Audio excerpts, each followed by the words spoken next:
Muy buenas y bienvenidos a Al Tanto, la tertulia semanal de The Objective. Ya saben, una tertulia en la que intentamos hacer un repaso de todos los temas, las exclusivas que han marcado la semana y que les hemos contado en nuestro periódico en The Objective. Y vamos a comenzar hoy con el escandalazo en el Centro Nacional de Investigaciones Oncológicas, el CENIO. La polémica arrancó hace unos días con la indignación que ha generado que este centro, que como sabe, debe investigar el cáncer, dedique ingentes cantidades de dinero a obras de arte, a actividades artísticas. Pero es que a raíz de eso, en The Objective hemos contado en exclusiva también sus gastos, miles de euros en viajes bastante cuestionables o sobresueldos de sus directivos. Enseguida nuestra compañera Lidia Ramírez nos va a contar todos los detalles. Y como no, vamos a seguir con todas las novedades que hemos ido conociendo esta semana sobre el caso Ábalos, sobre el caso Koldo, sobre toda la trama de los hidrocarburos y sobre las declaraciones que han ido haciendo precisamente Ábalos y Koldo durante esta semana. Enseguida también nuestra compañera Ketty Garat nos va a dar todos los detalles. Y además vamos a seguir una semana más hablando de Dominicana con Enrique Morales. Ya saben que allí Aldama llevaba presuntamente parte de su dinero, y nos va a contar algunas cuestiones bastante interesantes sobre este asunto. Por último, y más en clave económica, hablaremos de fondos europeos, una cuestión que ya saben hemos tratado aquí en muchas ocasiones. Concretamente vamos a hablar con Fernando Cano y nos va a contar por qué Cataluña es curiosamente la comunidad más beneficiada de estos fondos desde el año 2021. Arrancamos ya.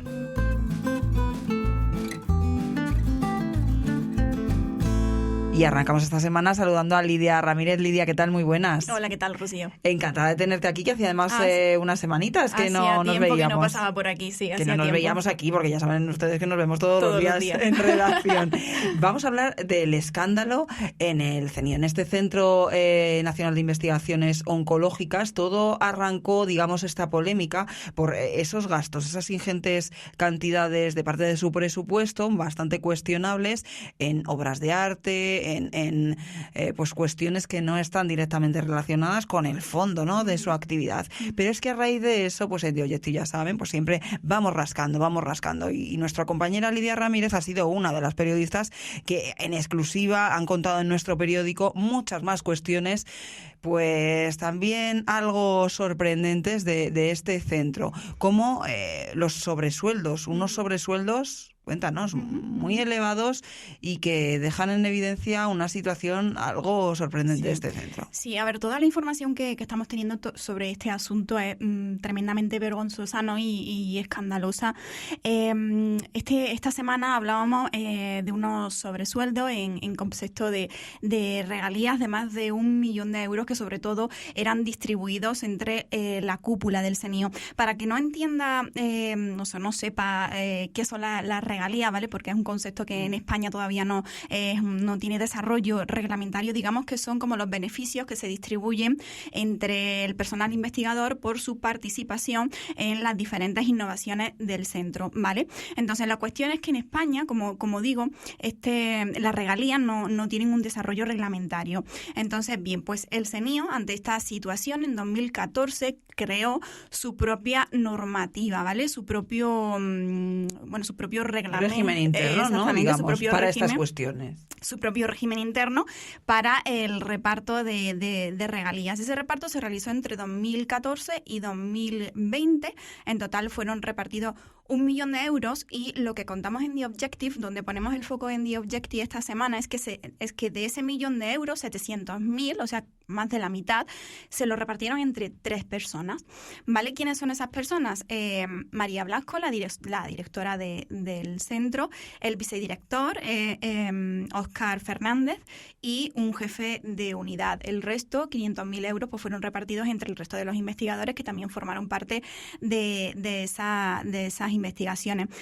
En todo esto, o sea, ¿dónde está la cuestión del asunto? Bueno, pues hay unas auditorías, ¿vale?, que realizó la IGAE, y lo que dice es que estos porcentajes no están justificados, que esta normativa carece de validez jurídica porque el CENIO no puede realizar su propia normativa. O sea, las normativas y las leyes las tienen que hacer el gobierno, el Estado, las comunidades autónomas, pero no un centro, una empresa o un centro público, además distribuyendo porcentaje y beneficio a su antojo. O sea, ellos se han sacado de la manga una normativa propia para poder repartirse ese dinero, porque claro, como dices tú, las regalías es algo que no está todavía legislado entre los investigadores, entonces pues lo repartimos así. Claro, no lo reparten, entiendo que al que más ha investigado equitativamente, claro, entre los trabajadores que realmente han investigado sobre eso, sino entre los directivos. Así está. O sea, según las cuentas, según hemos podido comprobar, efectivamente, ese reparto no ha sido equitativo. De hecho, no solo es algo que digamos nosotros, es algo en lo cual se ha pronunciado la Abogacía del Estado en las auditorías de la EGAE, diciendo que efectivamente esto no se justifica, no tiene ningún tipo de... pues no se sostiene y evidentemente, bueno, aquí lo que ordenó la Abogacía del Estado es parar esas regalías, ¿vale? Por eso esas regalías se realizaron entre 2014 y 2020. Desde 2020 no se han realizado un reparto por regalías porque en ese año la Abogacía del Estado, en el informe de la IGAE, lo que dijo fue que había que parar esas regalías hasta que el Estado pues regulase esta situación. Es una institución que, como estás contando, pues lleva muchos años bajo la lupa, bajo la sospecha y con unas formas de hacer las cuentas algo cuestionable. Y esto contrasta además con la situación precaria que dicen, bueno, según te cuentan tus fuentes, tienen muchos de sus empleados.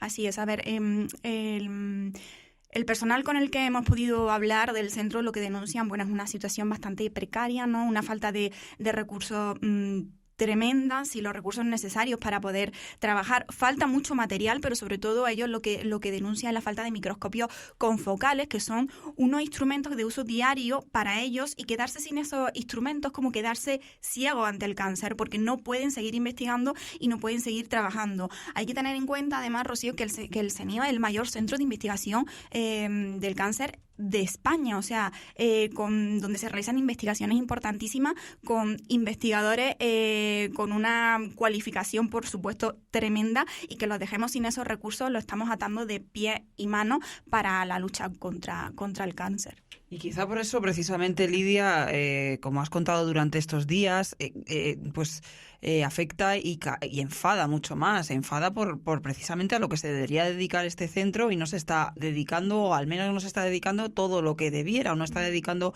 principalmente esos recursos en esa dirección, en esos materiales y esas maquinarias para seguir investigando, como así se quejan muchos de los trabajadores, y mientras tienen esa pata, ¿no?, dentro de su institución dedicada al arte, CENIO Arte, que claro, eso es lo que ha provocado también la absoluta indignación. Cuentas, de hecho, que parte de las obras que compraba esta institución eran expuestas en ferias tan importantes como es la Feria de Arco, pero también pagando, o sea, gastándose dinero que debería ir a otras cosas. Eso es. Aquí hay una falta, o sea, hay un sinsentido, ¿no?, en general tremendo en esta cuestión, porque no podemos olvidar que el CENIO es un centro nacional que investiga el cáncer. O sea, no tiene ningún sentido que estemos destinando dinero público además a la compra de obras de arte.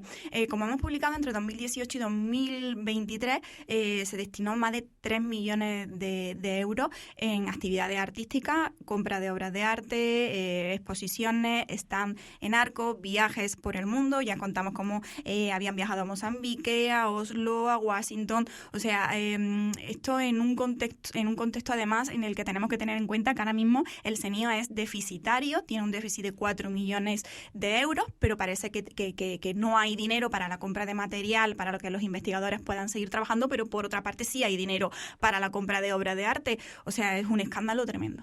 Es un sinsentido. Hablabas también de esos viajes, como también hemos publicado en The Objective, concretamente nuestro compañero Enrique Morales. El Centro de Investigaciones Oncológicas se gasta 300.000 euros anuales en viajes. Es deficitario, dedica el 45% de su presupuesto a pagar nóminas de 417 empleados. Son bastante empleados, pero vemos que, claro, es mucho dinero. Y, claro, la plantilla, según cuenta nuestro compañero, solo 200 efectivos son investigadores. De esos 400, de esos más de 400, a la mitad, apenas la mitad, menos de la mitad, son investigadores, que es lo que debería ser, ¿no?, el objetivo principal de esta institución, que es es pública, ¿no, Sí, Lidia? a mí aquí me gustaría hacer hincapié en algo, porque el sueldo de como has comentado, Rocío, el 45% era... Sí, 45% 45% del presupuesto. Eso se dedica a sueldos, se destina a sueldos. Y aquí me gustaría hacer hincapié en el que el sueldo de María Blasco, un sueldo público, es de 230.000 euros al año, ¿vale? Me parece una barbaridad, teniendo en cuenta que el sueldo de un investigador junior en el CNIO ronda los 17.000 euros. La media está en torno a 37.000 euros. Y tenemos aquí, bueno, a esta señora cobrando una cantidad de dinero, bueno, no soy yo quien para decir si cobra mucho o poco, pero Hombre, cuestionable sí. Siendo público, creo que tenemos casi tenemos la posibilidad de por lo menos cuestionar que ese dinero se estén haciendo bien las cosas. Y bueno, si tienes unas cuentas deficitarias, si se está gastando dinero, destinando dinero a lo que no debe ser el fin de un centro de investigaciones oncológicas, como es obras de arte, como son viajes, sin mucho sentido detrás. Habrá algunos que sí, entiendo que sea para ir a ferias, pero es que hay viajes como al Ártico, o sea, había viajes de los que hemos visto que son como muy sorprendentes en una institución de este tipo. Y hay que tener en cuenta también, Rocío, o sea, que según hemos podido conocer, hay muchos investigadores del centro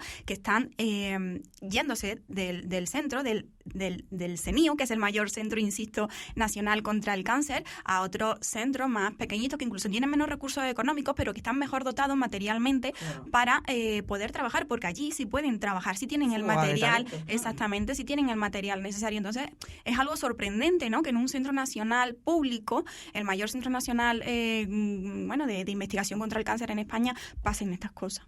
Precisamente, también cuentas en The Objective en exclusiva otra noticia referida precisamente a María Blasco, a la directora, ¿no?, de este Centro de Investigaciones Oncológicas desde 2011 y con un sueldo de 230.000 euros. Cuentas que Hacienda ya alertó al CNIO hasta en 4 ocasiones de que el contrato de esta persona, de su directora, de María Blasco, no podía ser indefinido, y lo es. Así es, otra anomalía más, ¿no?, de esta historia.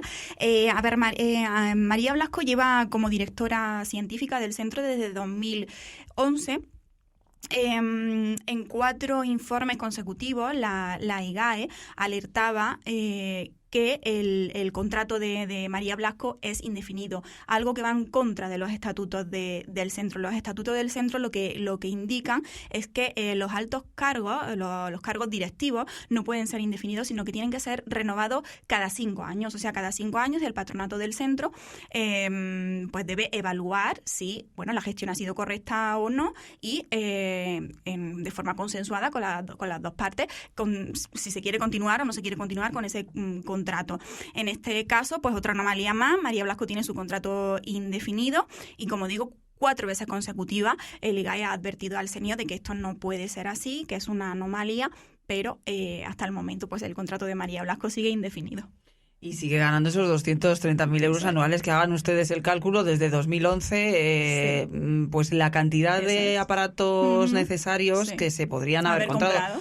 No, evidentemente tiene que tener un buen sueldo, es una mujer con un currículum importante, pero si nadie debate eso, pero hombre, igual hay que hacer un poco mejor las cuentas para que la institución no sea deficitaria y el dinero vaya donde tiene que ir dirigido. Lidia, esta semana, claro, ha sido tal el volumen de información que hemos publicado pues en The Objective con varias exclusivas y también en otros medios, pero es verdad que la bola se ha hecho muy grande. Ella ha hablado en alguna ocasión, ha tenido un acto y ha aprovechado para deslizar alguna idea, pero Bueno, ella de momento lo que ha dicho es que ha puesto su cargo a disposición del gobierno. Ella no va a dimitir de momento. Entonces, bueno, el patronato lo que sí ha dicho esta semana es que de momento ha suspendido CNIO Arte, ¿vale? De momento lo ha suspendido, y que durante este mes, aproximadamente hasta el 15 y 16 de enero, van a investigar la situación, toda la información que hemos ido también publicando, para tomar una decisión no solo con respecto a CNIO Arte, sino también con respecto a su directora. Pues veremos, ¿no?, qué ocurre, porque la verdad que al final este tipo de cuestiones, estamos hablando desgraciadamente, ¿no?, de corrupción un poco en todos los estamentos del país, en diferentes, pues bueno, el tema de las mascarillas, pero claro, es que el tema de la investigación contra el cáncer es que es algo tan delicado, afecta a tanta gente que hay que ponerse en la piel de personas que desgraciadamente están atravesando por esta enfermedad y sus familiares y ven pues estas informaciones. Oye, que es dinero público, que en una empresa privada, pero el CNIO al final es una institución que, Lidia, recuérdame, es pública, dependiente del Ministerio de Ciencia, efectivamente. De Ciencia. ¿Y tiene también aportaciones de algún tipo o de manera privada o es totalmente Sí, también pública, recibe, ¿no? también recibe donaciones de particulares, por supuesto, y también de fundaciones que quieran colaborar con el CNIO. Pues Lidia, yo creo que este asunto todavía va a traer más información. Por desgracia, sí. Sé que estás investigando más sobre el asunto y veremos en qué queda y veremos pues si finalmente el gobierno toma cartas en el asunto con respecto al puesto de esta directora del CNIO y qué ocurre en las próximas semanas. Veremos. Gracias, Lidia, como siempre. Rocío.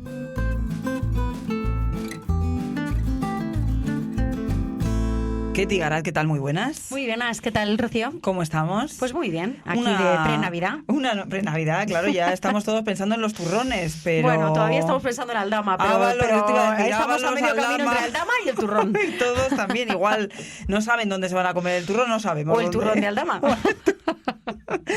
Ha sido una semana, Ketty, una semana más, pues de vorágine informativa con todo este caso Koldo, Ábalos, hidrocarburos, ya no sabemos cómo llamarlo, ¿no? Pero una semana de lo más agitada en la que han declarado, por empezar, por algún sitio, han declarado tanto Koldo como Ábalos.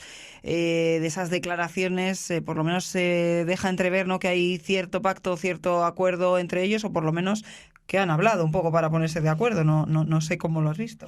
Bueno, es evidente que hay un pacto que se viene pergeñando entre ambos desde hace mucho tiempo, no solo precisamente a la hora de declarar ante el Tribunal Supremo, sino yo creo que desde hace mucho tiempo el pacto entre ambos, según nos cuentan pues las fuentes de las que bebemos precisamente desde hace muchos años en The Objective, era que Koldo se comiera el marrón.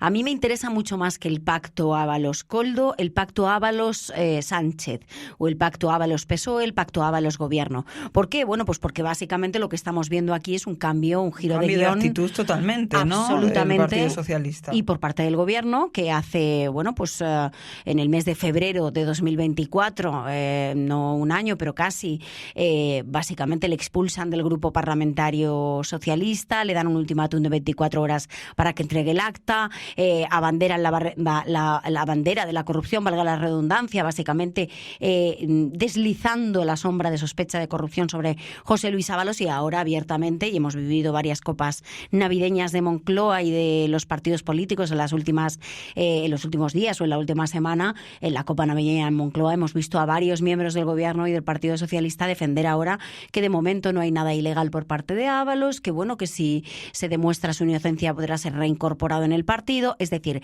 es evidente que hay un control de daños y que hay un temor por parte del Gobierno a que Ábalos pueda tirar de la manta, y yo creo que por eso vemos este cambio de actitud, por ejemplo, en alguien que se ha significado mucho en este aspecto, como ha sido el ministro de Transportes, sucesor en el cargo de José Luis Ábalos, tras el ínterin de Raquel Sánchez, que básicamente pasa de hacer una auditoría para disparar contra el ministro a hacer una auditoría para blanquear al ministro. Entonces, yo creo que esto, bueno, pues es muy relevante. Como es relevante también, bueno, pues el post de las declaraciones y de si realmente esta estrategia de humertad, de pacto de no agresión entre ambos, cuela o no cuela, engancha o no engancha al juez, le da credibilidad o no le da credibilidad a los investigadores. Yo creo que es evidente, a juzgar por el suplicatorio que se acaba de solicitar por parte del juez, otro puente, pero Leopoldo, el juez precisamente que instruye la causa en el Tribunal Supremo, que no le da ningún tipo de credibilidad en ninguno de los aspectos más cruciales y más mollares de toda esta causa: el chalet de la organización de la alcaidesa, el piso de la Castellana número 164, el piso de Plaza de España en Torre de Madrid para Jessica, la amante de pago pago del ministro José Luis Ábalos o del exministro José Luis Ábalos, pero es evidente que en el propio, citando sus propias palabras, en el propio escrito del suplicatorio que hace Leopoldo Puente, lo que se habla es de indicios de delito, de delitos muy importantes, de cohecho, de tráfico de influencias, de corrupción, básicamente de pertenencia a organización criminal. Se habla de indicios más que sólidos, indicios bastantes, se dice textualmente por parte de Leopoldo Puente, indicios bastantes de que evidentemente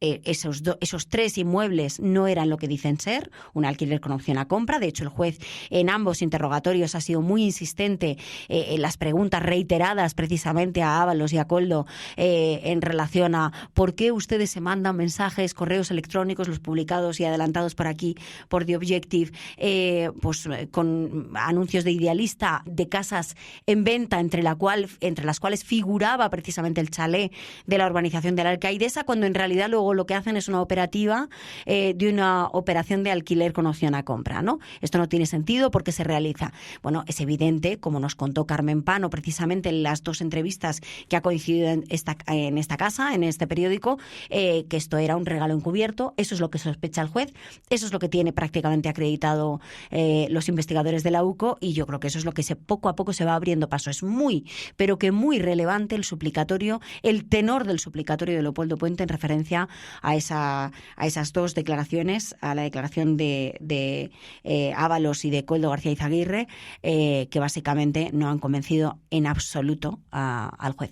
Claro, y es que hablamos de ese suplicatorio que al final es un cambio de fase, y hablamos también de ese cambio de actitud del Partido Socialista y del Gobierno con respecto a la figura de José Luis Ábalos. Pero es que Ábalos va a pasar a otra fase, y ya cuando se quite esa protección, no ese blindaje, y se empiecen a investigar más a fondo su situación, igual en el momento, lo hemos visto en otros casos de corrupción de otros partidos políticos, cuando ya se empiece a lo mejor a ver más acorralado por las pruebas, pues igual el miedo, ¿no?, que hay en el Gobierno es a que se tire más de la manta por estar en otra situación, ya no estar protegido, ¿no?, por ese blindaje que te hace ser diputado, y entramos entonces de cara a 2025 en una fase totalmente nueva de este caso, que veremos dónde acaba. El caso es espinoso también. No, totalmente. Es que estamos en una fase embrionaria en lo que a estrategias procesales se refiere.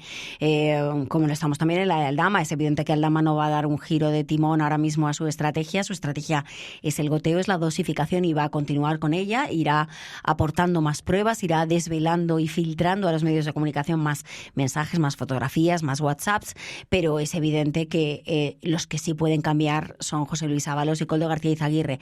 A lo mejor por motivos que encuentran un común denominador, por ejemplo, entre Koldo y Aldama, porque los dos tienen niñas muy pequeñas, una de 3 años, una de 5. La presión familiar, sobre todo cuando tienes niños pequeños, que es un poquito, sabemos tú y yo, suele hacer mella y suele hacer que haya personas que se vengan abajo, incluso personas de tanta corpulencia como Koldo García Izaguirre, y yo creo que esto suele pesar. La situación familiar suele pesar, sobre todo cuando te ves ya entrando en ese hotel Las Rejas, ¿no?, es decir, en la cárcel. Yo creo que el atenuante suele ser muy jugoso. Las ofertas de colaborar con la justicia para rebajar las penas suelen funcionar. De hecho, la hemos visto a lo largo de la historia penal de este país, y creo que eso vale para Koldo García Izaguirre, pero también vale para José Luis Ábalos. Es evidente que hay muchos indicios, lo dice el juez, que apuntan indicios bastantes de su de que su inocencia está bastante menoscabada, por decirlo de una manera eufemística absoluta. Pero creo que incluso ellos, a medida que esto vaya avanzando, pueden ver que si ellos desvelan algún tipo de información que afecte a quién más estaba detrás y que no nos quedemos solo en el chivo expiatorio, pues a lo mejor puedan verse beneficiados en lo que es el cómputo final de la condena. Y vamos al Aldama, porque esta semana, Ketty, tanto tú como Teresa Gómez habéis seguido publicando, ¿no?, esos audios exclusivos de conversaciones de Víctor de Aldama con algunos de sus socios, con Claudio Rivas, que también ya ha quedado en libertad, también lo podemos comentar ahora.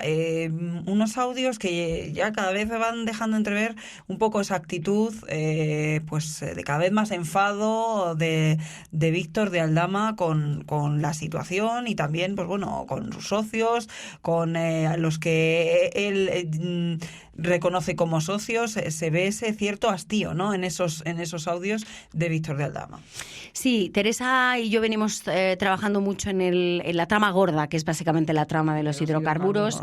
Yo creo que es verdad que el caso Koldo es el más mediático, el más llamativo, porque afecta de lleno a miembros del gobierno y, de hecho, bueno, pues tiene mucho interés periodístico porque es el primigenio, el primero, el que se produce inicialmente con la presunta y acreditada venta de mascarillas o cobro de comisiones ilegales a raíz de la venta de mascarillas en plena pandemia, pero la trama más profunda, el iceberg más profundo y la más complicada, la que tiene un entramado societario más difícil de seguir, es precisamente el entramado de los hidrocarburos. Ahí yo creo que es verdad que The Objective, gracias precisamente a la investigación que venimos desarrollando Teresa Gómez y yo misma, estamos aportando un factor diferencial respecto a otros medios de comunicación, porque estamos consiguiendo destapar también a Aldama, en el sentido de que, bueno, pues Aldama puede estar contribuyendo a destapar a miembros del gobierno, pero a su vez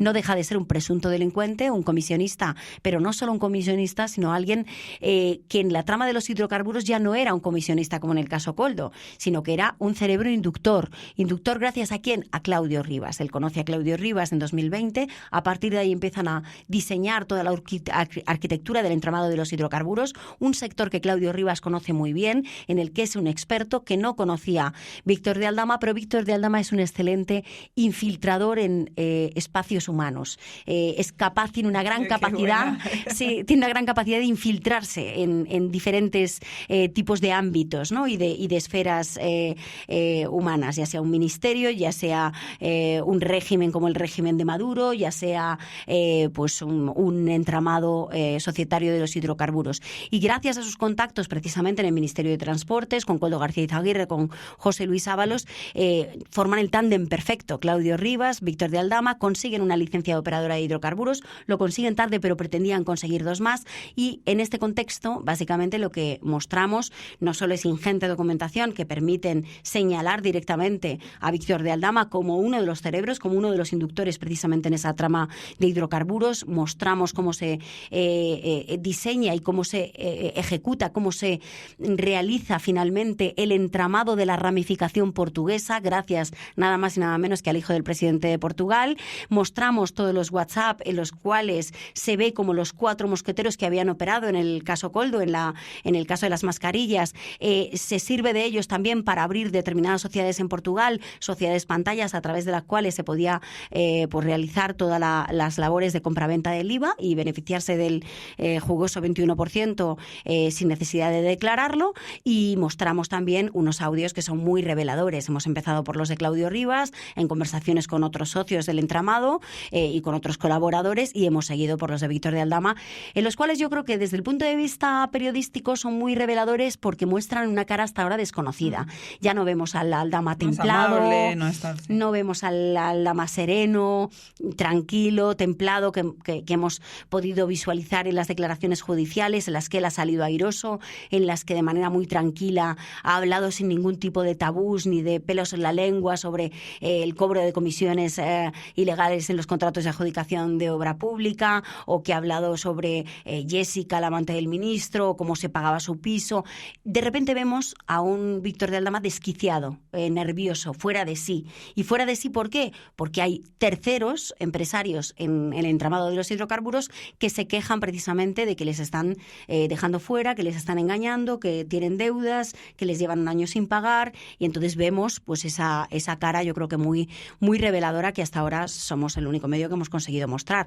Y yo creo que hay más material que iremos mostrando que tiene mucho interés, sobre todo para ir destapando también, que es nuestra función en todos los sentidos, caiga quien caiga y afecte a quien afecte, ¿no? Aldama puede estar destapando a su vez, como decía antes, al gobierno, y nosotros destapando al gobierno y destapando también al Dama, que es lo que tenemos que hacer. Como una muñeca rusa, Sí, ir una poco matrioshka. a poco destapando la situación. Y ya por último, Ketty, también esta semana ha sido noticia, y por lo que nos toca, por lo que te toca, Carmen Pano, ya saben, concedió aquí una entrevista, primero de manera anónima, luego ya mostrando su imagen y su voz. La Guardia Civil la detuvo dentro de la investigación precisamente de toda la trama de los hidrocarburos, la puso en libertad, pero tiene indicios, ¿no?, que la sitúan pues como una de las partes, pues no sé si definir importante o no, pero la sitúan dentro de la trama como pues lo que contó aquí, una encargada de llevar dinero de un sitio a otro, la mula, Sí, la mula. de encargar dinero donde Aldama o el resto presuntamente de socios disponían. Es muy importante, yo creo que esta información y la anterior que publicamos en The Objective en relación a que la UCO le daba veracidad y credibilidad precisamente a su testimonio de la entrega de dinero en Ferraz. Hay que recordar, o ya casi nos cansamos un poco de recordar, yo creo precisamente. Que nuestros oyentes ya lo saben, ¿no? Pero esto del gobierno, que si bulo, fake news, noticia falsa, pseudomedio, bueno, pues muy bien, pero al final tenemos a una persona. Al final, que... poco a poco, todos los bulos pero es verdad que hay que incidir mucho, está muy bien que me lo preguntes, porque hay que incidir mucho en la figura de Carmen Pano, no solo porque sea una persona que, oye, dice, yo he llevado dinero, con lo cual puede verse implicada, y de hecho ha sido detenida, claro, esposada. Y eso tiene un valor, o sea, es que ese es el valor, tiene que mucho te valor, impliques personalmente. Claro, sobre todo porque a lo mejor sabe que le puede conllevar un cierto sacrificio personal, pero que no le va a conllevar un sacrificio penal, en el sentido de que, oye, esta persona es detenida con un componente pues muy importante, no diré teatral, porque la UCO es como tiene que actuar y la Guardia Civil actúa como profesionales que son, pero es verdad que es un componente muy, pues ese tipo de situaciones son difíciles de encajar y de hecho suelen dejar rastro, lógicamente, psicológico en los personajes que la sufren, porque es muy impactante, pero evidentemente a las 12 horas la suelta en libertad sin cargos. A ella y a su hija, Leonor González Pano, la administradora de la empresa Have Got Time, que es la que compra precisamente el chalet de la urbanización de la Alcaidesa. ¿Y por qué hace esto? Bueno, pues porque le da credibilidad precisamente a su testimonio y porque Carmen Pano, como nos dijo precisamente en esta entrevista, quiere colaborar con la justicia, quiere declarar ante el juez, quiere aportar toda la información que tiene, que es ingente, que es mucha, para dilucidar precisamente los puntos ciegos de la investigación, que a verlos siempre los hay. Entonces, le ha aportado una importante información a la Unidad Central Operativa de la Guardia Civil, se le ha requisado 4 teléfonos móviles, a su hija 3, más 2 ordenadores portátiles, ahí hay ingente información en relación a la relación epistolar, al cruce de mensajes, de correos, de WhatsApp, de mensajes y audios de Signal, que van a permitir rellenar los blancos que tiene ahora mismo la UCO respecto al papel de Aldama en la trama de los hidrocarburos o a otras cuestiones relativas a la otra causa que se está instruyendo precisamente sobre el caso Koldo. Y yo creo que esto, bueno, pues hay que ponerlo en valor, porque seguramente Carmen Pano, a lo mejor sin saberlo inicialmente, o sí, puede contribuir a aportar luz sobre un aspecto muy importante, que es la sospecha sobre la financiación, si es financiación particular de Ábalos o si es financiación dudosa en el Partido Socialista, la existencia de una caja B que fuera de Ábalos o fuera de terceros, y puede aportar mucha luz en este terreno. Inicialmente se ha denostado mucho su testimonio porque se decía, bueno, si no tiene pruebas no sirve para nada. Oiga, una testifical, y ya no te digo varias testificales en sede judicial en una instrucción de un juicio, sirve para decantar la balanza en una u otra dirección, con lo cual yo no denostaría precisamente eso. Y sobre todo, esto acaba de empezar, aquí la Guardia Civil puede pedir hasta una rueda de reconocimiento para ver quién es la persona que le recepciona el dinero o no, pero es evidente que en el momento en el que en el informe de la UCO, como contábamos Teresa Gómez y yo, sitúan a Carmen Pano como la mula, es decir, la persona que entrega por orden de Aldama el dinero en el Partido Socialista, en Ferraz 70, y le entrega el dinero a terceros por orden de Víctor de Aldama, es evidente que se está apuntalando precisamente ese aspecto, que ha sido un auténtico terremoto, un auténtico boom en la esfera pública, que bueno, pues se ridiculizó precisamente por la presentación, yo creo, precipitada por parte del PP de una querella por financiación irregular del Partido Socialista, que no se admitió, pero que que cuidado porque esto es muy largo y lo mismo da tiempo a que se vuelva a presentar otra querella y por lo menos a ver si hay indicios o no, si ha lugar o no a una investigación al respecto. De momento sabemos que ese dinero en Ferraz hay un alto componente de credibilidad y de veracidad por parte de los investigadores. Ya veremos a ver hasta dónde nos lleva. Veremos qué nos depara el 2025. Mucho, me parece que mucho. Espero que sea un poco menos intenso que 2024, pero sí, yo ya no me atrevo a decir nada. De momento te deseo una feliz Navidad, compañera. Y yo a ti, que descanses unos días. Año todavía, nos quedan oyentes un episodio. Pero es que yo más. me voy a ir de vacaciones. Pues entonces tú descansa, sabes perfectamente que te lo mereces, que me parece que van a ser unas vacaciones relativas, pero vamos a intentarlo. No sabemos, señores, ya conocen ustedes a Ketty Garat, sí, va a estar de vacaciones. Y a Teresa Gómez, Teresa, que es tanto más. Pero un poquito de descanso, de estar con la familia, de comer mucho turrón y nos vemos a la vuelta. Ketty, un abrazo como placer. siempre. Feliz Navidad. Feliz Navidad.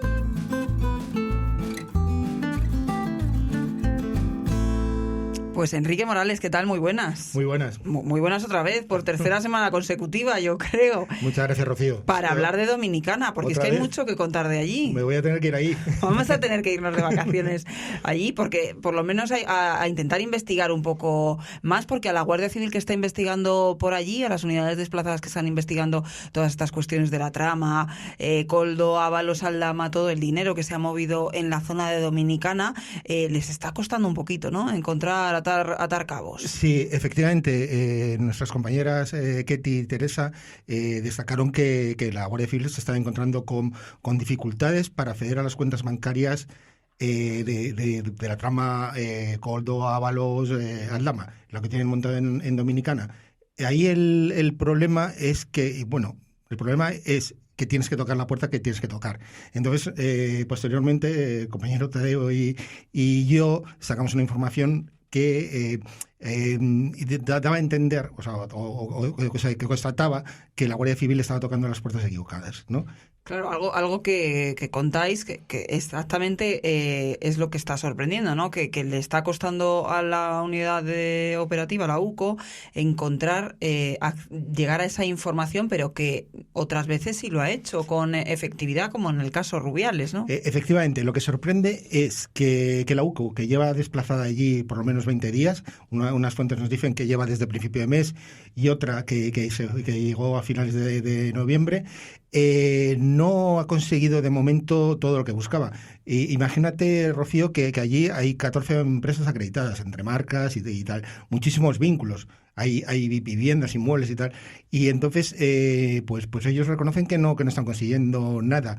Hemos hablado nosotros con gente del gobierno dominicano y lo que nos dicen es que el método no es ni burocrático ni nada y que ellos son totalmente transparentes, ¿no? Allí el gobierno español, a través del juzgado o de quien sea pertinente la investigación, pide a la Fiscalía Anticorrupción de allí, que tiene otro nombre, Procuraduría, complicado. Es un poco complicado, sí.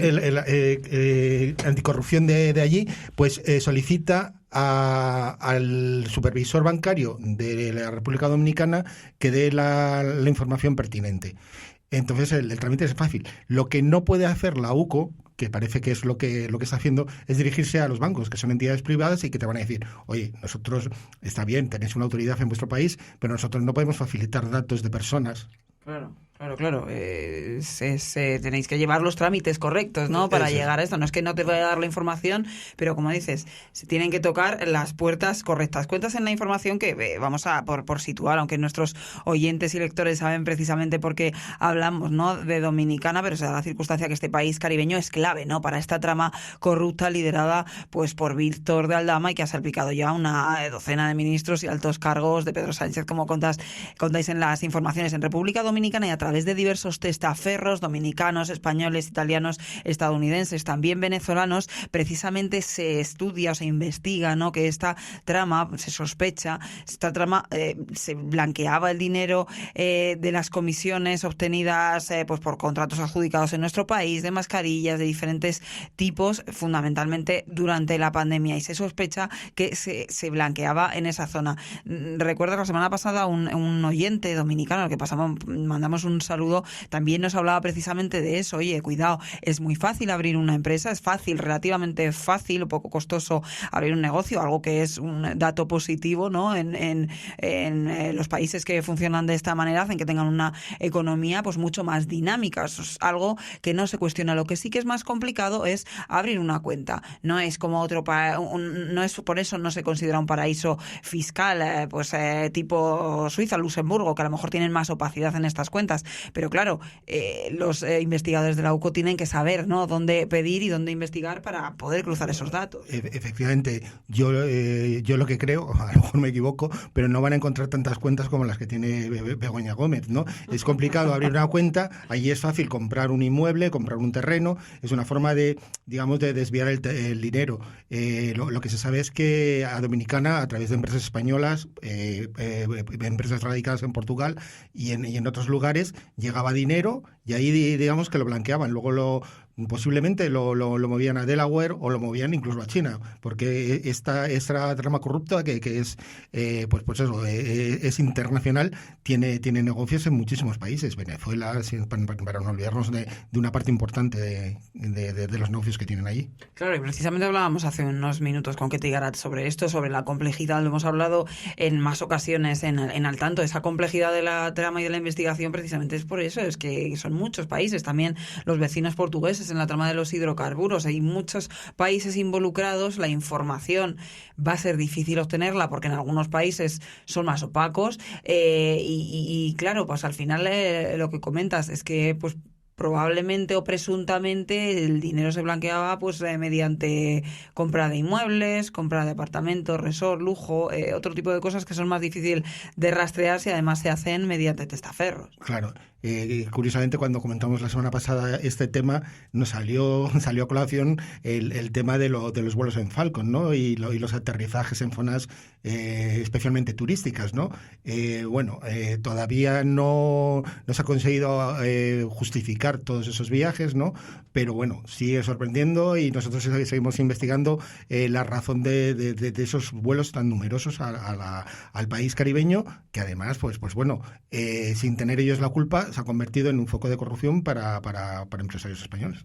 Al final, pues Enrique, es lo que venimos contando estas semanas, es que estamos en una fase todavía muy incipiente, muy embrionaria de la investigación, aunque llevamos muchos años o mucho tiempo ya en The Objective hablando de toda esta situación, intentando atar los cabos que se están atando poco a poco con la investigación, con los informes de la UCO, perdón.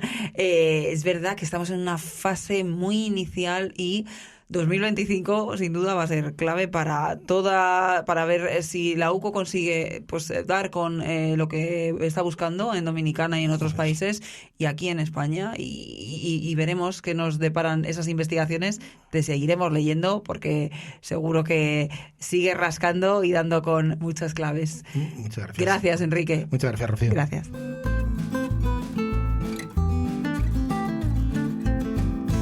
Pues vamos ya a ir cerrando este episodio de hoy, hablando un poco, abriendo esa página económica para hablar de fondos europeos y saludamos ya a Fernando Cano. Fernando, ¿qué tal, compañero? ¿Qué tal, Rocío? Buenas. Pues vamos a hablar de fondos europeos. Hemos hablado muchas veces en The Objective, en Al Tanto, de esa ejecución de los fondos europeos, pero llama la atención la noticia que publicas esta semana. Cataluña es la región que más fondos de la Unión Europea recibe al cerrar el cuarto año del plan de recuperación. Esto es de 2021. Es la más beneficiada, ¿no, Fernando? Sí, efectivamente, Rocío, como indica el artículo, el plan de recuperación comenzó en el año 2021 y en el año 2024, con los datos de cierre del 31 de octubre, pues la suma que da es que Cataluña es la que ha recibido tanto como ejecución de proyectos de la Administración General del Estado como en recepción de fondos directos que se entregan a cada autonomía para que ellos lo repartan de la manera que más estimen conveniente. Un poco por dar algunas cifras, pues en el caso actualmente el gobierno de cierta manera ha repartido 78.000 millones, que son el dinero que llega directamente por transferencias y ayudas directas, es decir, dinero que no se tiene que devolver, y han repartido 28.000 millones entre las autonomías y los otros 54.000 los han dejado para que se distribuyan por la Administración Central. Empezando un poco por los 28.000 millones, que es dinero que se ha trasladado mediante transferencias y, digamos, ayudas directas a las comunidades para que ellos hagan luego lo que quieran con ese dinero. Bueno, lo que quieran no, pero lo que estimen conveniente con ese dinero. Pues en ese punto Cataluña y Andalucía son las más beneficiadas. En el caso de Cataluña ha recibido 4.080 millones de euros y en el caso de Andalucía ha recibido 4.193. ¿Qué pasa?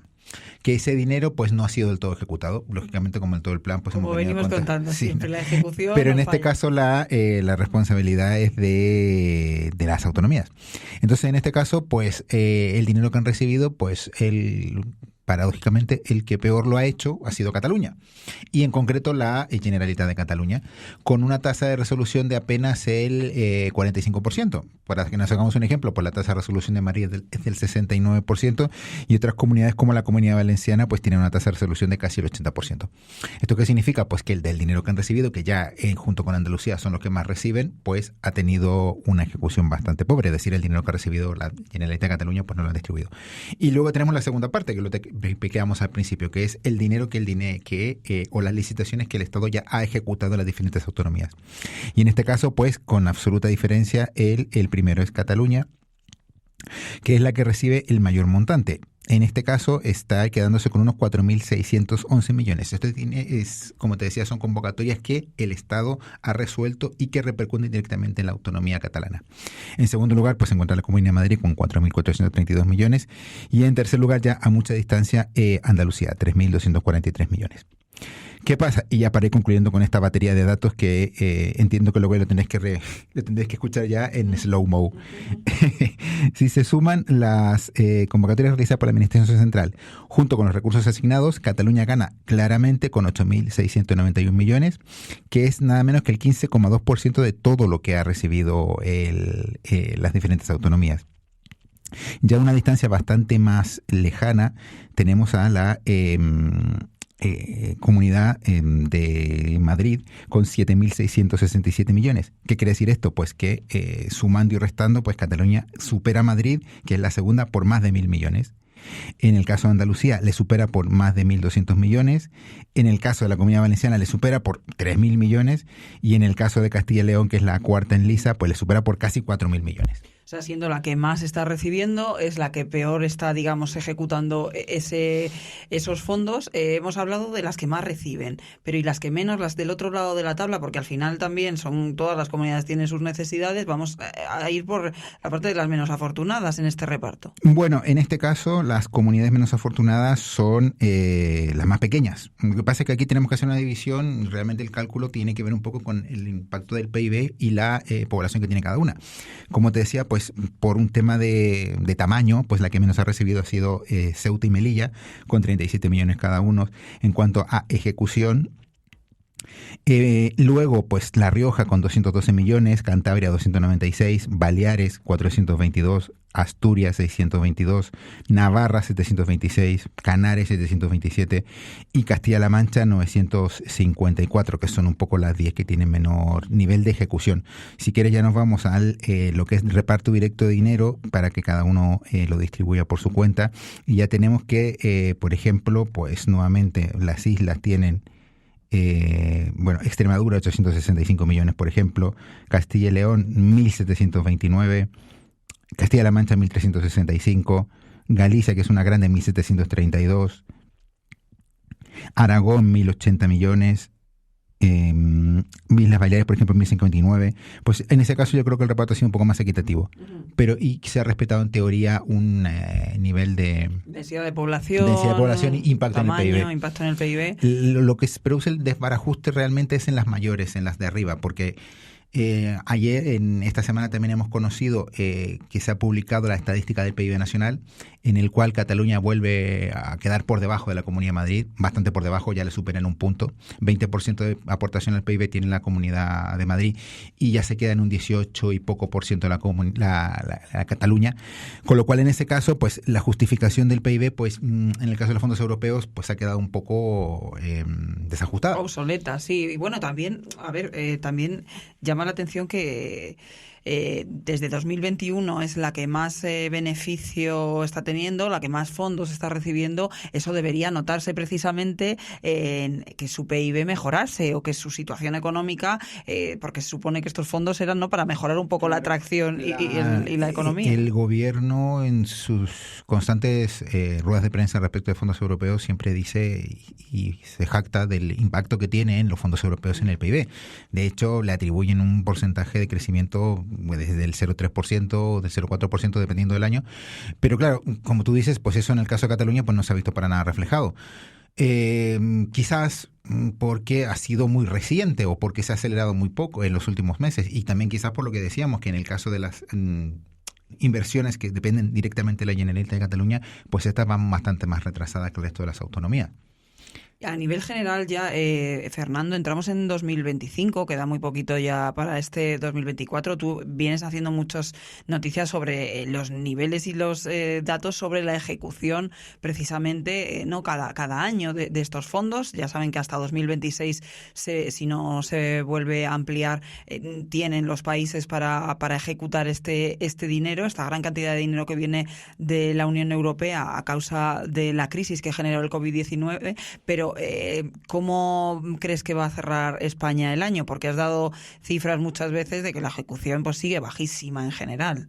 Bueno, el dato actualizado el 31 de octubre que se hizo recientemente es claro y dice que 44.000 millones de euros se han resuelto en convocatorias, o sea, resuelto convocatorias por valor de 44.000 millones. Eso no llega a ser ni el 25% de todo el dinero asignado. Y estamos hablando del cierre del año 4, es decir, queda un año y medio para que se gaste todo. El gobierno dice que todo va bien, como siempre, y la verdad es que los datos dicen todo lo contrario. El caso es que en estos momentos no solo no están adjudicados todos los 74.000 millones que corresponden a fondos directos, es decir, ayudas que no se tienen que devolver, pero vamos, es que no se ha adjudicado un euro prácticamente de los 84.000 millones de la adenda, que es dinero en préstamos. Eso se supone que ni siquiera, yo he hablado con expertos recientemente y que me comentan que ni siquiera se han creado las herramientas o se han dotado de herramientas jurídicas. Esas herramientas, me refiero a fondos ICO, fondos productivos, que en el papel se ve muy bonito. De hecho, el ministro esta semana ha vuelto a presentar su famoso PowerPoint con cómo se distribuirá el dinero, pero claro, ninguna de esas herramientas está funcionando actualmente, con lo cual malamente podrían empezar a pedir dinero a las empresas.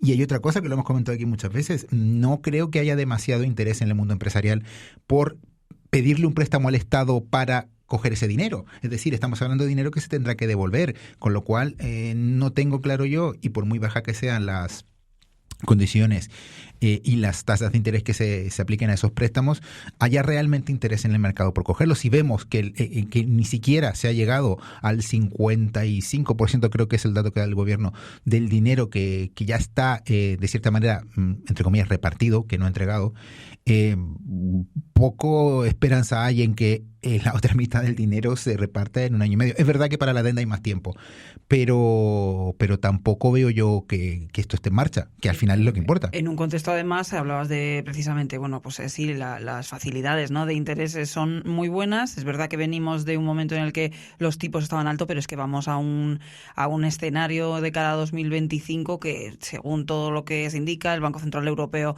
recientemente ha bajado los tipos. Vamos a esa tendencia, ¿no?, de bajada de tipos que igual, pues, como dices, es que las empresas pues se pueden volver a financiar directamente a través de entidades bancarias sin hacer a lo mejor tanta burocracia como requieren muchas veces este tipo de instrumentos, que es lo que muchas veces también critican precisamente las empresas, ¿no?, el exceso de burocracia para acceder a todo este dinero, a estos fondos. Y yo creo que ya no solo burocracia, es simplemente que el gobierno en este caso te está hablando de proyectos muy concretos, es decir, proyectos que también lo hemos criticado muchas veces en esta tribuna. No le ha preguntado a ningún empresario si realmente están interesados. ¿Qué queréis, o qué creéis vosotros que pueda ayudar para que esto salga adelante? Han montado unas herramientas, han montado unas prioridades que en el papel, evidentemente, nadie te va a decir que no a la digitalización, nadie te va a decir que no a la transición energética, nadie te va a decir que no a conseguir unos determinados parámetros de desarrollo social, Pero claro, luego si bajamos al terreno, a la realidad, pues vemos que muchas veces esas convocatorias no cumplen con las expectativas. Con lo cual, esa es una de las explicaciones que el dinero no se convoca. Y yendo a tu pregunta, efectivamente, yo no tengo, si yo creo o tengo una mayor facilidad en el mercado tradicional de la banca histórica para conseguir un dinero para financiar un proyecto, pues si veo que las condiciones de los fondos europeos no son muchísimo mejores o absolutamente revolucionarias, pues evidentemente preferiría un préstamo privado porque no estaré ligado a esa burocracia que tú dices, pero tampoco estaré ligado a ese corsé que me proponen los fondos europeos, es decir, que yo solo puedo gastarlos en un X tiempo, en unas X cosas y con unas X condiciones que son las que me pone el gobierno. Entonces, claro, esos préstamos desde luego no son atractivos, ni tiene pinta de que lo sean. Veremos en cualquier caso cómo van evolucionando esas ejecuciones de cara a 2025. Bueno, cada año vamos a peor. O sea, yo te he hablado de la suma de los 4 años, pero es que la suma de este año lo publicamos hace un par de semanas, es que no vamos ni el 80%, nos queda el 81% de este año, que se suma a los remanentes de los años anteriores, con lo cual el balance es bastante pobre y la verdad es que todo indica que si es que no se extiende el plazo de gasto, pues gran parte de este dinero se va a perder. Pues vamos a pedirle como propósito, ya no de año nuevo, que todavía queda un episodio antes de que acabe el año, pero sí propósito navideño, a ver si se ponen las pilas y esos fondos se ejecutan, se gestionan las cosas. Yo un poco lamentablemente mejor. creo que el próximo año la cosa va a ir más por los despachos de Bruselas, en el cual pues vamos a estar pidiendo que nos den más extensión del plazo, porque es que si no, no llegamos. Sí, O sea, que 2020, es junio de 2026. Exacto. No, Entonces, imposible. claro, la prórroga yo creo que ya se tiene que empezar a negociar a partir del principio ya del próximo año. Y creo que España no irá solo, con lo cual creo que puede tener quizás un cierto éxito. O sea, que seguramente sí que tiene sentido que se vaya prorrogando, se justifique con otra situación crítica. Al final, pues era mucho dinero, era mucha ambición la que había puesta en esos fondos de resiliencia por la crisis de la COVID-19, pero claro, las cosas de Palacio van despacio y precisamente no todo se ha podido gastar. No es que todo, es que una mínima parte se ha podido gastar. Vamos a ver si podemos... 25%. Es que el 25%, es que era una gran oportunidad, se nos vendía como una gran oportunidad, pero hombre, ya que tenemos el dinero,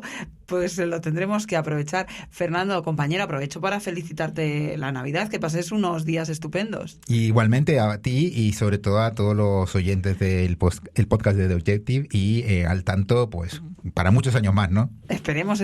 Pues aprovecho también para felicitar a todos los oyentes de Al Tanto, a todos los lectores de The Objective, en nombre de todo el equipo del periódico, que pasen unas felices Navidades. Pero bueno, nos vemos aquí la semana que viene para acabar el año. Ya saben que nos pueden encontrar en nuestras redes sociales, también en nuestra página web, en www.theobjective.com o en su plataforma favorita de podcast. Un abrazo.